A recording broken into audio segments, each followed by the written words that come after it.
നിങ്ങളുടെ ജീവിതത്തിലെ എപ്പോഴെങ്കിലും എന്തെങ്കിലുമൊക്കെ ചെയ്യണം എന്ന് ആഗ്രഹിച്ചിട്ട് ഇങ്ങനെ നീട്ടി നീട്ടി നീട്ടി വെച്ചിട്ട് അത് പറഞ്ഞ എങ്ങനെയാവും, ശരിയാവോ, തെറ്റാവോ എന്നൊക്കെ ചിന്തിച്ചിട്ട് ഇങ്ങനെ ഇങ്ങനെ ഇങ്ങനെ ജീവിക്കുന്ന ഒരു അവസ്ഥയിലാണോ നിങ്ങൾ പോണത്? ഞാൻ നിങ്ങളോട് പറയാമെന്ന് വിചാരിച്ചെന്താണെന്നറിയാമോ? ഈ ഒരു കോവിഡ് പാൻഡമിക്കിൽ ഞാൻ ഇങ്ങനെ ഒരു സ്ട്രക്ക് ആയിട്ടുള്ള അവസ്ഥയിൽ വന്നപ്പോഴും ഞാൻ ധൈര്യത്തോടെ ശരിക്കും പറഞ്ഞു കഴിഞ്ഞാൽ ഒരു സ്റ്റെപ്പ് എടുക്കുകയും ഞാൻ എൻ്റെ ലൈഫിൽ രണ്ടാമത് പഠിക്കുന്നു എന്നൊരു തീരുമാനം എടുക്കുകയൊക്കെ ചെയ്തു. ഒരു പ്രഖ്യാപനം തന്നെ നടത്തിയത്.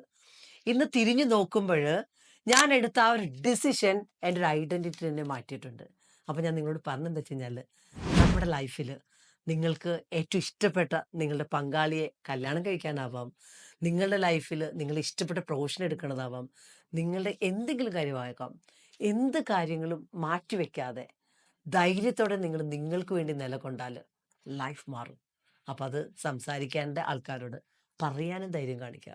കാരണം ലൈഫ് അത്രയും അടിപൊളിയാണ്. Try this.